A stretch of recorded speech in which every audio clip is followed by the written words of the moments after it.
Universidad Técnica Particular de Loja. Muy buenas tardes al estudio de lo que es el libro cuarto del Código Civil. Como ustedes conocen, el libro cuarto del Código Civil regula las relaciones de las personas en sí.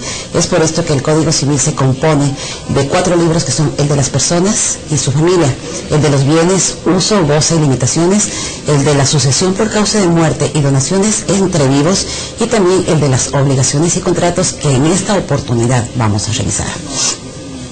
En sí, para iniciar el estudio de esta materia, es importante que nosotros sepamos lo que es la obligación. La obligación en sí es un vínculo jurídico, un vínculo en virtud del cual una persona se encuentra obligada a observar una determinada conducta que en sí está amparada por la norma jurídica, es decir, cuya exigibilidad está amparada por la norma jurídica.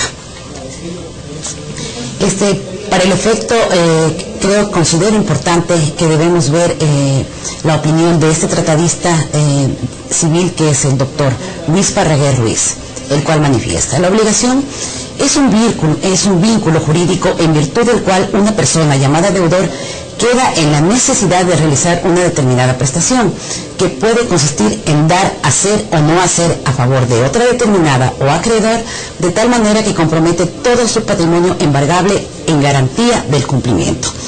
Es decir, de acuerdo a esta opinión, tenemos 2 elementos estructurales, que son el débito y la responsabilidad.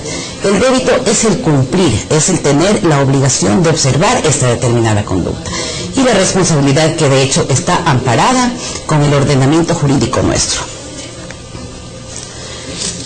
Dentro del derecho civil y sobre todo de las obligaciones, conocemos que 4 son las fuentes de las obligaciones.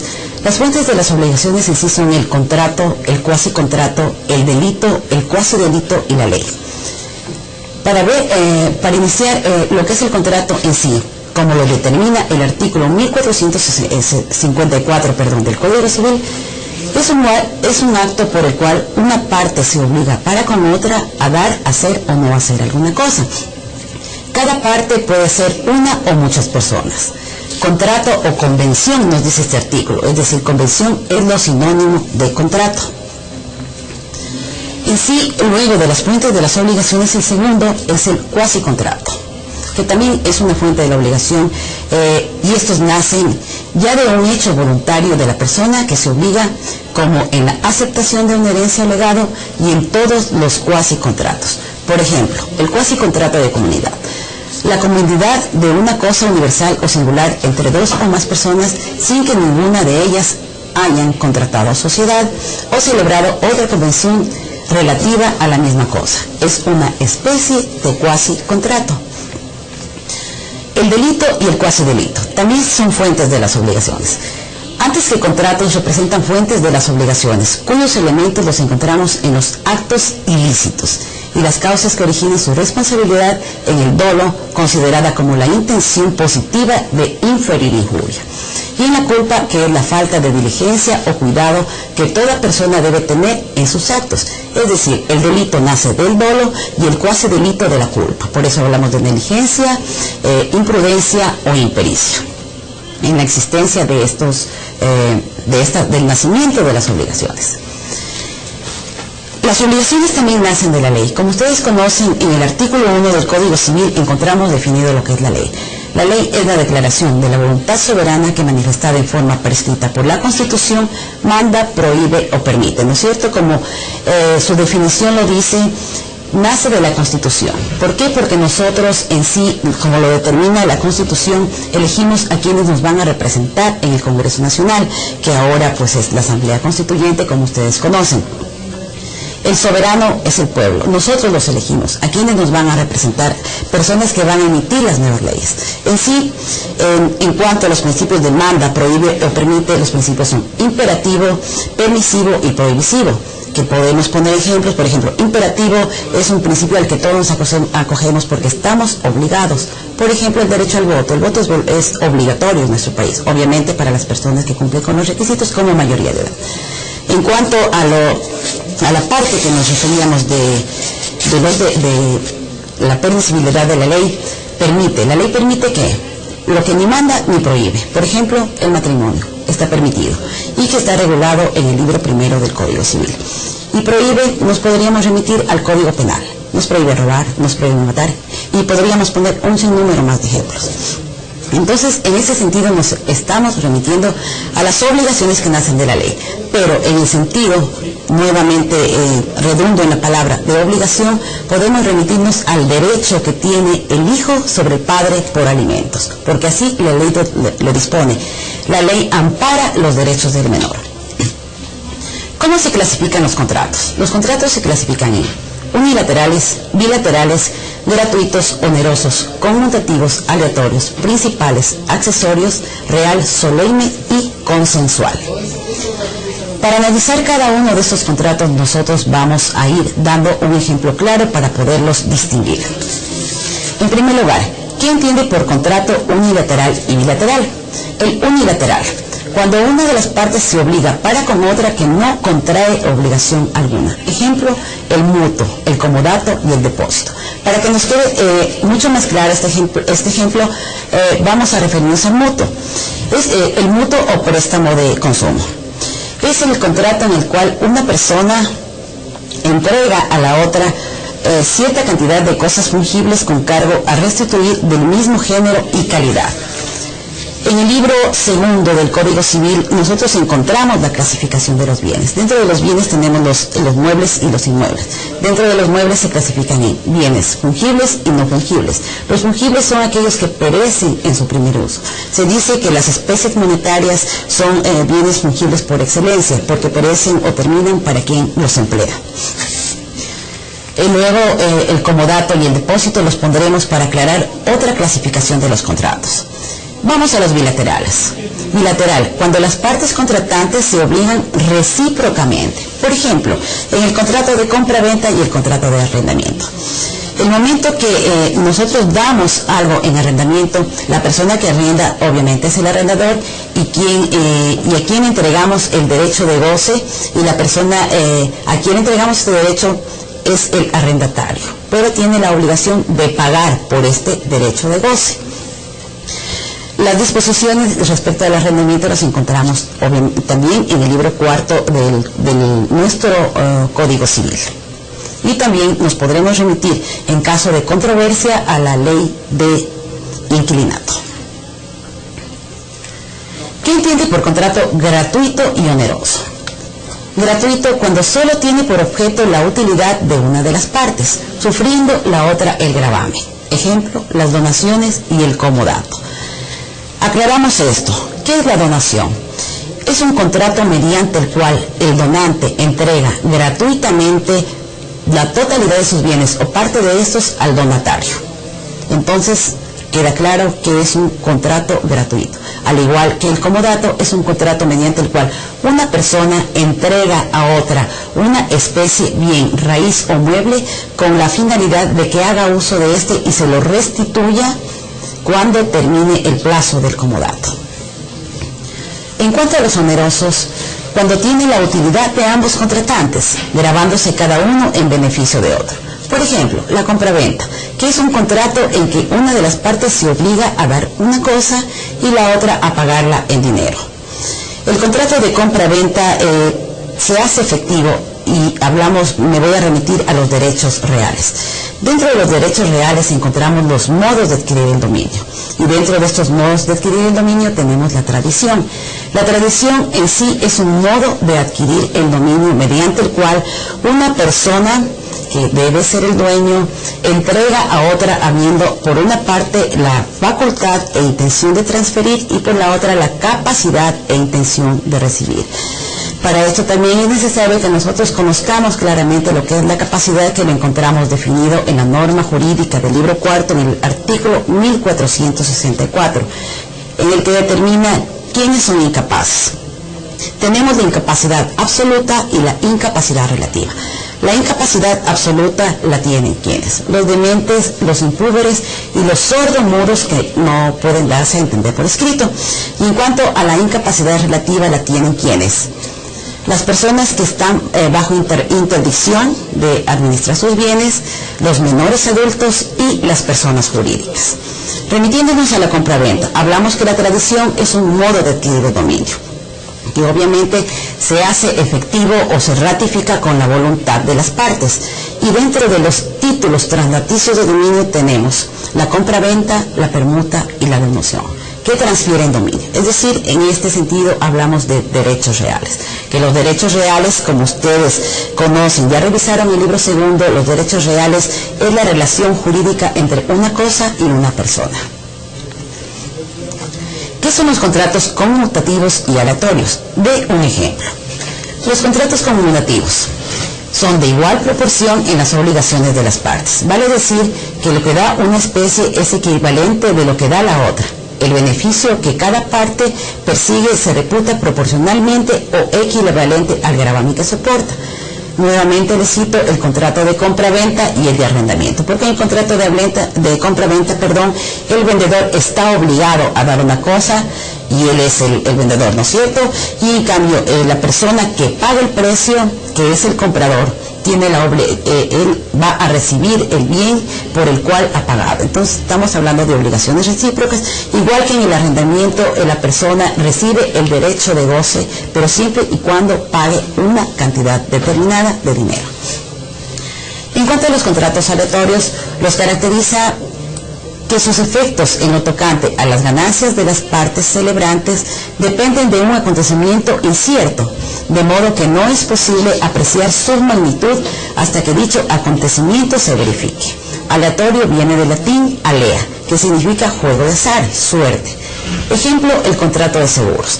En la actualidad nosotros conocemos muchas aseguradoras. Dentro de nuestras instituciones incluso podemos acceder a tipos de seguros como el seguro de vida, el seguro de salud. ¿Qué es lo que hacemos? Nosotros pagamos cierta prima de seguros para recibir algo que puede servirnos o no en determinado momento. A eso nos referimos en contratos aleatorios. Vamos a ver el contrato principal y el contrato accesorio con sus ejemplos.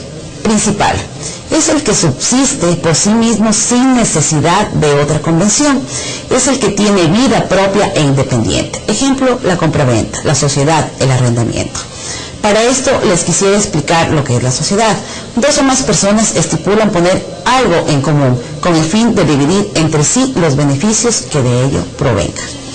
En cuanto al contrato accesorio, cuando tiene por objeto asegurar el cumplimiento de una obligación principal, de manera que no pueda subsistir sin ella, se caracteriza porque su finalidad es garantizar el cumplimiento de una obligación. Ejemplo, la fianza, la prenda y la hipoteca. En ese sentido, quisiera ponerles el ejemplo de lo que es la fianza, la prenda y la hipoteca.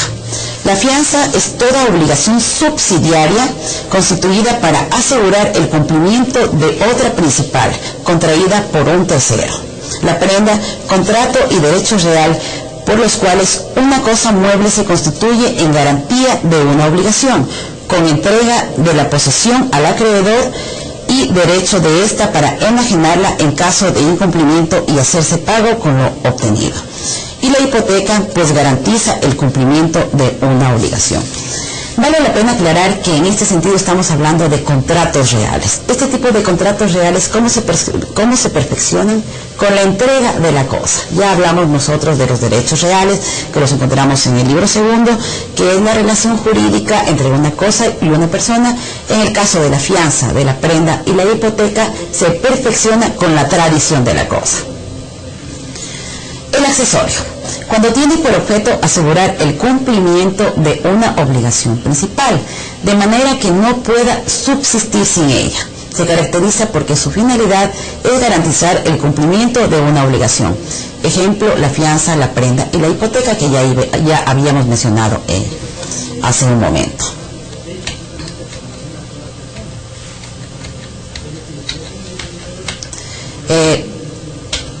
Seguimos.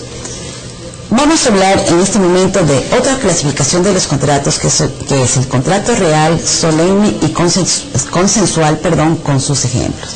¿Qué es el contrato real? Es cuando para que sea perfecto es necesaria la tradición de la cosa a que se refiere. Es además necesario que en este tipo de contratos el consentimiento de las partes, la tradición o entrega de la cosa que es objeto del contrato. Ejemplo, la prenda común o el comodato. Nuevamente les recalco, se trata de contrato real porque la tradición hace efectivo este contrato. El contrato solemne, cuando está sujeto a la observancia de ciertas formalidades especiales, de manera que sin ellas no produce ningún efecto civil. Ejemplo, el matrimonio, la hipoteca, la compraventa y la adopción. En el caso del matrimonio y la adopción, nosotros conocemos que tienen que estar sometidos a solemnidades, a cumplir con formalidades legales.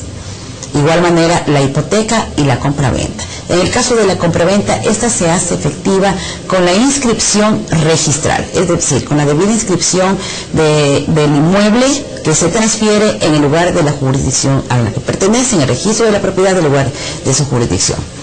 En cuanto a los contratos consensuales, cuando se perfecciona por el solo consentimiento.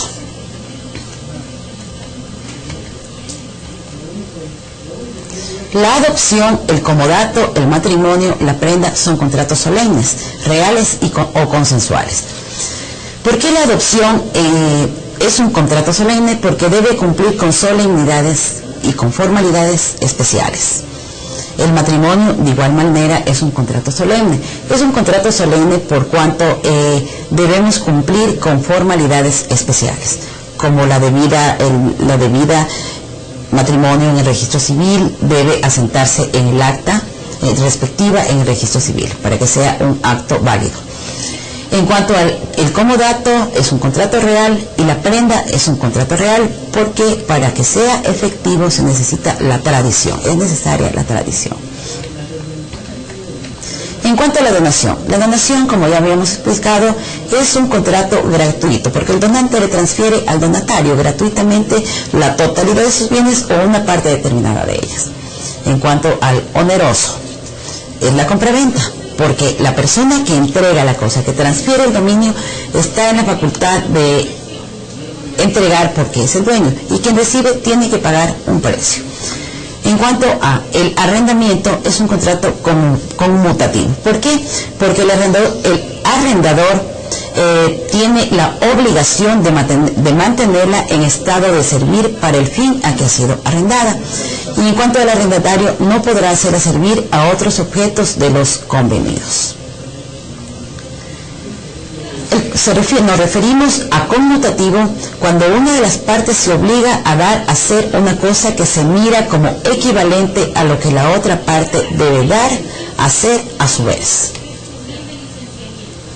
Los contratos de seguros se los considera aleatorios, como el ejemplo que les ponía de los contratos de seguro, de salud y de vida. Los contratos se distinguen por las cosas que son, por esencia, por su naturaleza, accidentales. Para esto vamos a explicar cada uno de estos. Por esencia, aquellas cosas sin las cuales o no produce efecto alguno o degenera en otro contrato diferente. Las cosas de la esencia del contrato le dan su fisonomía propia y característica, le individualizan y lo distinguen de los otros. Ejemplo, la cosa y el precio son esenciales en la compra-venta. Por su naturaleza, las que no siendo esenciales de él se entienden pertenecerle, sin necesidad de una cláusula especial. Las partes no necesitan estipular que el vendedor está obligado al saneamiento y pueden convenir que no lo esté. Habrá siempre compraventa, pero una compraventa sin garantía. Los meramente accidentales, aquellos que sin necesidad ni naturalmente le pertenecen y que se lo agregan por medio de cláusulas especiales. Ejemplo, es cosa accidental del contrato la estipulación de un plazo para efectuar el vendedor la entrega de la cosa vendida o la facultad del comprador de pagar el precio en cuotas. Vamos a seguir, de conformidad a la legislación ecuatoriana, cómo se clasifican las obligaciones. En sí, las obligaciones se clasifican en civiles, naturales, condicionales y modales, plazo, alternativas, facultativas, de género, solidarias, divisibles e indivisibles y con cláusula penal. ¿Qué son las divisibles? Son aquellas que dan derecho a exigir su cumplimiento. Ejemplo, el pago de una letra. ¿Qué son las naturales? Son aquellas que no confieren derecho para exigir su cumplimiento, pero que cumplidas autorizan para retener lo que se ha dado o pagado en razón de ellas. Ejemplo, el pago de una apuesta, y cuando se cumple y se paga la apuesta, el que paga no tiene derecho a reclamar.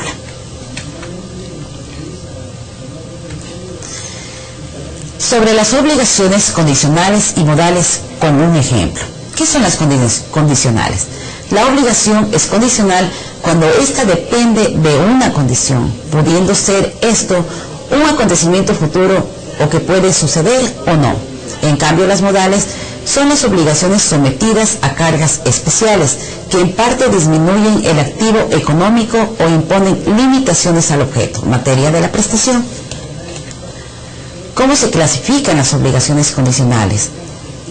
Aquí les vamos también a poner un ejemplo. Dividiéndose en positiva y negativa, suspensiva y resolutoria, potestativa, causal y mixta.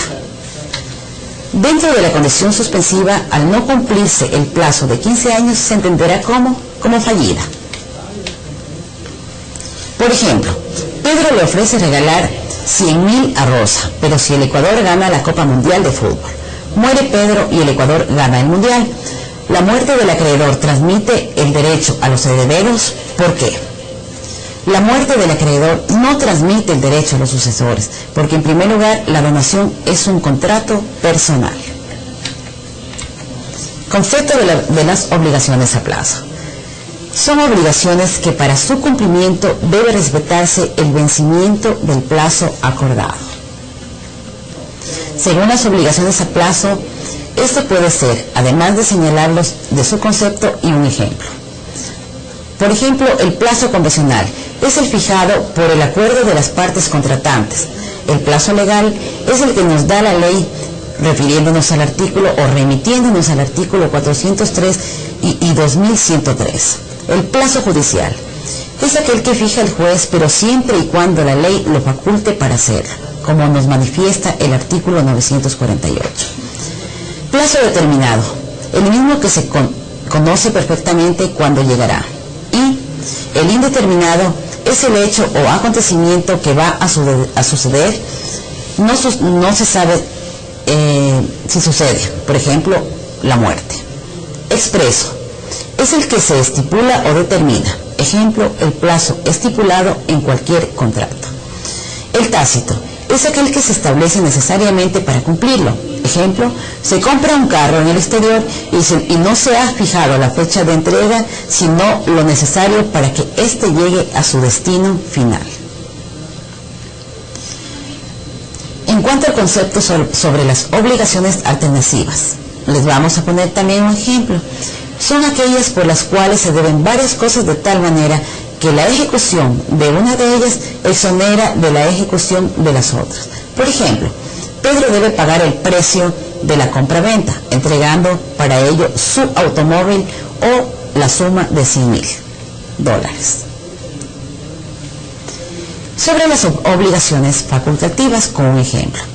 La obligación facultativa en sí es aquella que tiene por objeto una cosa determinada, pero concediéndole al deudor la facultad de pagar con esta cosa o con otra que se designa. Ejemplo, se le renta una finca a Juan y éste pagará $300, o lo podrá hacer con la entrega de 150 litros de leche. Ahí estamos hablando de una alternativa de pago para el cumplimiento de esta obligación. ¿Qué diferencias existen entre las obligaciones alternativas y facultativas? Las alternativas se deben varias cosas distintas, pero se cumple con una. Las facultativas se debe una cosa quedando a disposición del deudor con cuál cumplir la obligación. En cambio, las alternativas puede escoger el acreedor si así se estipula. Las facultativas siempre las elige el deudor. Las alternativas, si la elección corresponde al deudor, el acreedor puede exigir determinadamente cualquiera de las cosas. Facultativas. El acreedor puede reclamar lo debido. Vamos a ver en este momento las obligaciones de género, con un ejemplo. Es el conjunto de cosas o individuos que tienen caracteres o cualidades comunes que los asemejan o aproximan entre sí. Son aquellas en que se debe indeterminadamente un individuo de una clase o género determinado. Por ejemplo, la convención por la cual una persona se compromete a entregar un número determinado de quintales de trigo. Obligaciones solidarias. La obligación solidaria es aquella en que, debiéndose una cosa divisible y existiendo puridad de sujetos activos o pasivos, cada acreedor está facultado para exigir el total de la obligación y cada deudor puede ser obligado a cumplirla íntegramente. Ejemplo: Juan presta 100 a ABC y Juan cobra a cualquiera de las tres personas los $100. Identifique cuáles son las fuentes de la solidaridad. Testamentaria, cuando la ha impuesto el testador. Convencional, se ha pactado expresamente entre las partes. Y legal, cuando proviene del mandato de la ley. ¿Cómo puede determinar la solidaridad? Con la muerte del deudor solidario, renuncia de la solidaridad. La solidaridad puede ser de tres clases y les voy a indicar un ejemplo. Solidaridad activa, varios acreedores y un solo deudor. Solidaridad pasiva, un acreedor y varios deudores. Y la solidaridad mixta, pluralidad de acreedores y deudores. Vamos a ver en este momento las obligaciones divisibles e indivisibles con un ejemplo. Las obligaciones divisibles son aquellas que tienen por objeto una prestación susceptible de ser cumplida por las partes, sin que altere la esencia de la obligación. Por ejemplo, la división del dinero en varias partes no afecta la esencia. En cambio, refiriéndonos a las indivisibles, son las que consisten en prestaciones que no pueden verificarse por partes sin alteración de su esencia. Ejemplo, la división de un carro no se lo puede partir, pero sí idealmente se lo puede hacer por acciones. Las obligaciones con cláusula penal. No debe tomarse la palabra penal en este caso como referencia a la jurisdicción penal, sino aquella en que se establece una sanción pecuniaria para el caso de retardo o incumplimiento de la prestación. En esta parte del estudio también es muy importante, aunque esta parte es muy amplia, la vamos a definir en cortas palabras. Lo que es el efecto de las obligaciones. El efecto de las obligaciones es la necesidad en que se encuentra el deudor de cumplir su prestación y los derechos que tiene el acreedor para obtener el cumplimiento de lo estipulado. El cumplimiento de las obligaciones en general produce efectos, de tal forma que el acreedor tiene derecho a que sus codeudores le indemnicen con las partes que a cada uno le corresponde. De la interpretación de los contratos. En el contrato o convención, lo que interesa es la intención de los contratantes, sin poderse interpretar de diferente forma lo establecido en el contrato. Por general que sean los términos de los contratos, siempre debemos estar a lo contratado.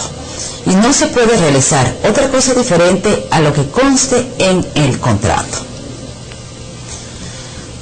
La última parte del estudio de este importante texto de las obligaciones importantes del libro cuarto del Código Civil, encontramos los modos de extinguir las obligaciones. Para esto es necesario entender lo que es la obligación. Se entiende por modos de extinguir las obligaciones aquellos actos, hechos jurídicos, en virtud de los cuales se disuelve o extingue el vínculo obligatorio que une al deudor y al acreedor. Dentro de los primeros modos de extinguir las obligaciones tenemos la resiliación. La resiliación es un modo de extinguir las obligaciones mediante un acuerdo de voluntades entre el acreedor y el deudor, que están en capacidad legal para disponer libremente de lo suyo. Por la solución o pago efectivo. El pago efectivo es la prestación de lo que se debe, es decir, el cumplir la obligación, tal y como ha sido concebida. Por ejemplo, si yo tengo un préstamo en un banco, obviamente estos pagos, como ustedes conocen, se los hacen en diferentes cuotas. En el momento que yo termino con el cumplimiento de esta obligación, estoy hablando de la solución o pago efectivo, porque así se lo estableció en el contrato.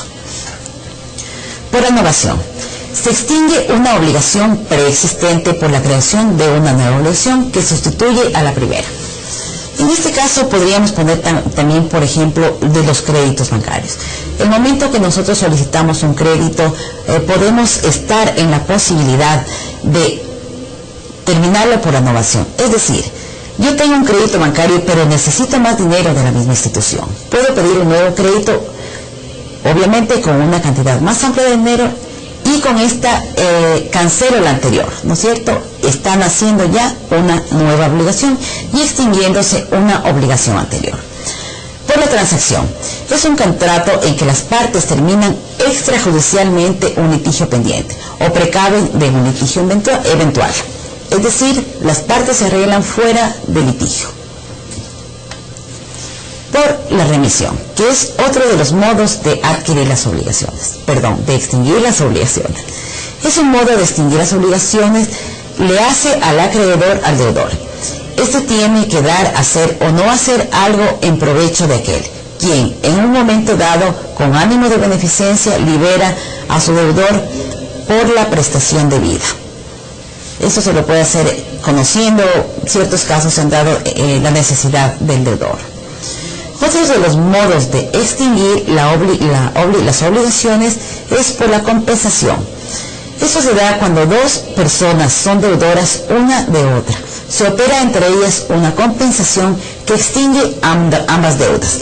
Es la extinción de dos obligaciones recíprocas entre unas mismas personas, hasta concurrencia de menos valor, de manera que hace inútil el pago efectivo, que de otro modo tendría que hacerla la otra persona. Por la remisión, que es otro de los modos de extinguir las obligaciones, estamos hablando de un modo de extinguir que le hace el acreedor al deudor. Este tiene que dar, hacer o no hacer algo en provecho de aquel, quien en un momento dado, con ánimo de beneficencia, libera a su deudor de la prestación debida. La compensación. Cuando dos o más personas son deudoras una de otra, se opera entre ellas una compensación que extingue ambas deudas. Es la extinción de dos obligaciones recíprocas entre unas mismas personas hasta concurrencia de la de menos valor, de manera que hace inútil el pago efectivo de otro modo, que de otro modo, tendría que hacerla una a la otra. Por la pérdida de la cosa que se debe, eso sucede cuando el cuerpo cierto que se debe perece, o porque se destruye, o porque se deja de estar en el comercio, o porque se desaparece y se ignora si existe, se extingue la obligación. Aquí también podríamos hablar de los fungibles. Como les decía en el inicio de nuestra intervención, los bienes se clasifican en fungibles y no fungibles. Y los fungibles son aquellos que perecen en su primer uso. Por la declaración de la nulidad o por la rescisión. En ese sentido manifestamos que es nulo todo contrato o acto que falta alguno de los requisitos que la ley prescribe para el valor del mismo acto o contrato, según su especie y la calidad o estado de las partes. Por ejemplo, cuando hablamos de nulidad de un contrato, podríamos remitirnos al Código Civil. En el Código Civil están las normas claras de lo que es el matrimonio. La nulidad del matrimonio debe cumplir con ciertos requisitos. Cuando hablamos de nulidad de un acto contrato como es el matrimonio, hablamos del matrimonio que es nulo, por ejemplo, el matrimonio entre impúberes, el matrimonio con personas ligadas con vínculo matrimonial no disuelto, y nos podríamos referir también a los parientes consanguíneos en línea recta. Esto hace nulo este contrato como el matrimonio. Y por la prescripción. La prescripción en sí, como ustedes conocen, es un modo de adquirir las cosas ajenas. Este modo de adquirir las cosas ajenas lo encontramos en el libro segundo del Código Civil. En este libro, la prescripción es un modo de adquirir las cosas ajenas por el transcurso del tiempo. La prescripción ordinaria y la extraordinaria. La extraordinaria, como ustedes conocen, es de 15 años y la ordinaria para bienes muebles de 3 años e inmuebles de 5 años. La prescripción, como les decía también, es un modo de extinguir o de los derechos ajenos, por haberse poseído las cosas o no haberse ejercido dichas acciones y derechos durante cierto tiempo. Dentro del capítulo de las obligaciones es importante también remitirnos a la prueba de las obligaciones. La prueba de las obligaciones consiste en sí en documentos públicos o privados. Como ustedes conocen, los documentos públicos son aquellos que son otorgados por la autoridad competente. Los privados también deben cumplir ciertas solemnidades legales. Los instrumentos públicos y privados consisten en testigos, presunciones, confesión de parte, juramento deferido, inspección personal del juez y dictamen de peritos o de intérpretes. Por la confusión, refiriéndonos nuevamente a los modos de extinguir las obligaciones, es cuando concurren en una misma persona las calidades de acreedor y de deudor. Se verifica de derecho una confusión que extingue la deuda y surte iguales efectos que el pago. Muchas gracias por